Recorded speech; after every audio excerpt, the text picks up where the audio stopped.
So today I spent a couple of hours on the phone to both Commonwealth Bank and Westpac Bank, specifically Westpac Bank, who allowed $2,400 and something to be withdrawn from my bank account. The second I put $2,500 in my bank account about 8 p.m. on the 7th of August 1977. Oh, no, sorry, that was my birthday, 7th of August 2018.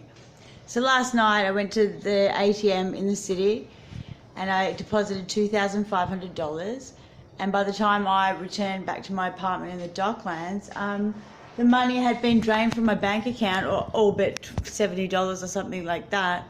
And I tried to figure it out all night, like what had happened, and disbelieve the charge, etc., etc. Anyway, when the bank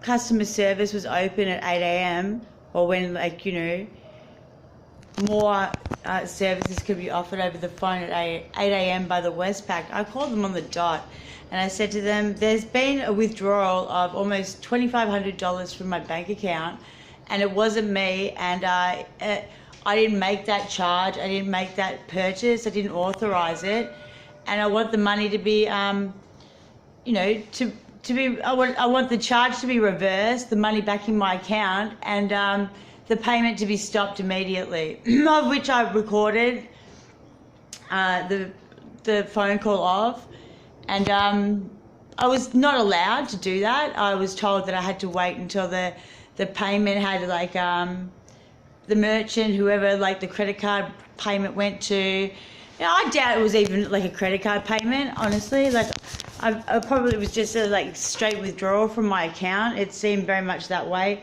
As soon as I put the money in, it was withdrawn. There is no merchant, there is no credit card charge. I certainly didn't authorize anything like that. I've told the Westpac Bank that all day today, and I've even, like, gotten to the point where, like, I've screamed at them and said, give me my money back, thieves, which is a complete joke. I'm yet to find out in the next business day, which I should have, which is today, the details of the transaction. That's still a mystery to me. I've been told that, like, I need to get the payment needs to stay pending until I can investigate the matter with the fraud department. A whole heap of lies. Long story short is, I feel so sorry for the people whose lives get destroyed by banks, because I can see how they're just criminal and completely corrupt and don't care about anybody at all. This $2,500 was to put a roof over my head so that I could be safe. And deliberately, the Westpac Bank is trying to make me homeless and vulnerable on behalf of the police, who are behind all of this. Who have told the Westpac Bank to rob me. And it's not the first time they've done it. They've robbed me of several $1,000s before. They've put me in locations, like, buying things that I haven't bought. I haven't been able to.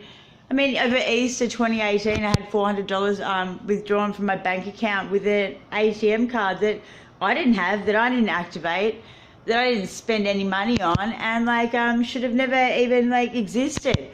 And I've told the bank that 1,000 times. I've written to the financial ombudsman, etc., etc. To no avail. The banks still continue to abuse me. I'll post a little bit of the audio or the recording of the, like, phone conversations that I've had with Westpac that make it very clear, and with no doubt I'm being treated by the banks in a criminal fashion, and it's with malicious intent, and it's quite scary. And, you know, I need to not let them do this to me, because I need to be able to, like, defend myself legally, which I can't do. I mean, I'm buying things in places I haven't been and haven't spent money on, and, like, this is irrefutable evidence in a court of law, a bank statement with, like, you know, withdrawals at ATM places, etc., etc. I mean, it would seem that I've not done anything about these, and it is actually me. But I've spent weeks and weeks and, like, and days writing letters of complaint and on the phone. Just like the past day, 24 hours, I've been on the phone to the Westpac and Commonwealth, and the only thing that I've managed to do is be robbed. How about, like, you know, we don't let them do this to us, because it's not just me. We've all got our money in the bank, yeah? And we all trust these banks, and we have our houses with them, we have our homes with them, we work 24/7, or we work, 72 hours or whatever hours it is a week to earn our wage, and we give it to the banks and we trust them with it. And you're next, buddy.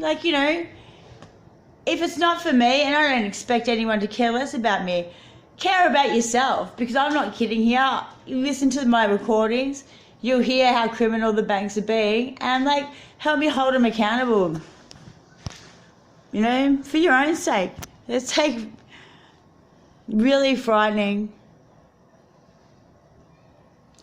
And they're doing this to me knowing that I don't have anybody to defend me or protect me, or that will stand up and say, hey, no, that's not all right. You can't do that to Jane.